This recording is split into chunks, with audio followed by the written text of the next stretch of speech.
Hi friends, இன்னைக்கு நம்ம வீடியோவில் சுக்குட்டி கீரை கடையல் தாங்க எப்படி செய்யுதுன்னு பார்க்க போகிறோம். அதுக்கு குக்கரில் ஒரு 100 கிராம் அளவுக்கு துவரம்பருப்பு தண்ணியில் கழுவிட்டு சேர்த்துக்கலாம். துவரம்பருப்பும் சேர்த்துக்கலாம், பாசிப்பருப்பும் சேர்த்துக்கலாங்க. அது உங்களோட விருப்பத்தை பொறுத்து. நம்ம துவரம்பருப்பு சேர்த்துருக்கேங்க. துவரம்பருப்பெல்லாம் ஃபுல்லாக நம்ம தண்ணியில் ஒரு தடவைக்கு 2 தடவை நல்லா கழுவிட்டு சேர்த்துக்கலாம். இப்போ அது கூடவே காரத்துக்கு ஒரு 4-5 வரமிளகாய் சேர்த்துக்கலாம். வரமிளகாய் இல்லாட்டி பச்சை மிளகாய் கூட சேர்த்துக்கலாம். ஒரு கைப்பிடி அளவுக்கு சின்ன வெங்காயம், 2 தக்காளி. சுக்குட்டி கீரை கையில் நல்லா ஃபுல்லாக அப்படி அள்ளி பிடிச்சோம்னா 2 கைப்பிடி வர அளவுக்கு நல்லா க்ளீன் பண்ணி தண்ணியில் போட்டு வச்சுருக்கேங்க. அதையும் நம்ம இது கூடவே காயோடையே சேர்த்துக்கலாம். காய் ரொம்ப ரொம்ப நல்லது. காயோடையே ஃபுல்லாக சேர்த்துக்கலாம். நம்ம வயிற்று புண்ணெல்லாம் இருந்ததுன்னா கண்டிப்பாக இந்த கீரையை தொடர்ந்து ஒரு 2 நாள் சாப்பிட்டு வந்தீங்கன்னா வயிற்று புண்ணெல்லாம் சீக்கிரமாக நமக்கு சரியாயிரும். எப்பயும் நம்ம மாத்திரையே போட்டுட்ருக்காம இந்த மாதிரி நம்ம நேச்சுரலாகவே நம்ம உடம்புல இருக்கிற பிரச்சனைலாம் கொஞ்சம் கொஞ்சமாக சரி பண்ணிக்கலாங்க.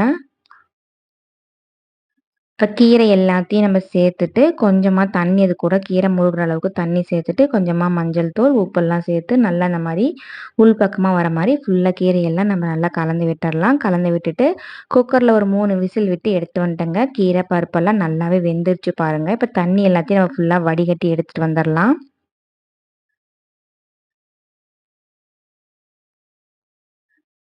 நல்லாவே வெந்துடுச்சு பாருங்க. நம்ம இத கடையணும். இப்போ நம்ம அதே குக்கர்லயே இத மாத்திட்டு, நம்ம ஃபுல்லா கடைஞ்சு எடுத்துரலாம்.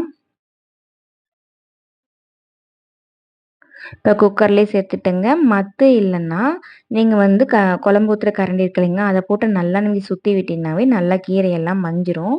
நல்லா நைஸா நமக்கு இந்த வர மாரி, இப்படி ஃபுல்லா இந்த மாரி கலந்து விட்டுருங்க. இப்ப பாருங்க கீரை, பருப்பெல்லாம் ஒரு சேர நல்லாவே நம்ம கடைஞ்சு எடுத்துட்டோம். இப்போ நம்ம வடிகட்டி வச்சிருந்த தண்ணியும் சேர்த்துட்டு ஃபுல்லா கலந்து விட்டுறலாம். உப்பு வேணும்னா கொஞ்சமா சேர்த்துக்கோங்க. ஆல்ரெடி நம்ம உப்பு சேர்த்துருக்கோம். உப்பு காரம்லாம் கரெக்ட்டா இருக்கான்னு பார்த்து செக் பண்ணிக்கோங்க. இப்போ நம்ம இதுக்கு ஒரு தாளிப்பு குடுத்துறலாம். எண்ணெய், கடுகு, கருவேப்பிலை, வரமிளகாய், கொஞ்சமா பெருங்காயத்தூள் சேர்த்து ஒரு தாளிப்பு குடுத்தாச்சு.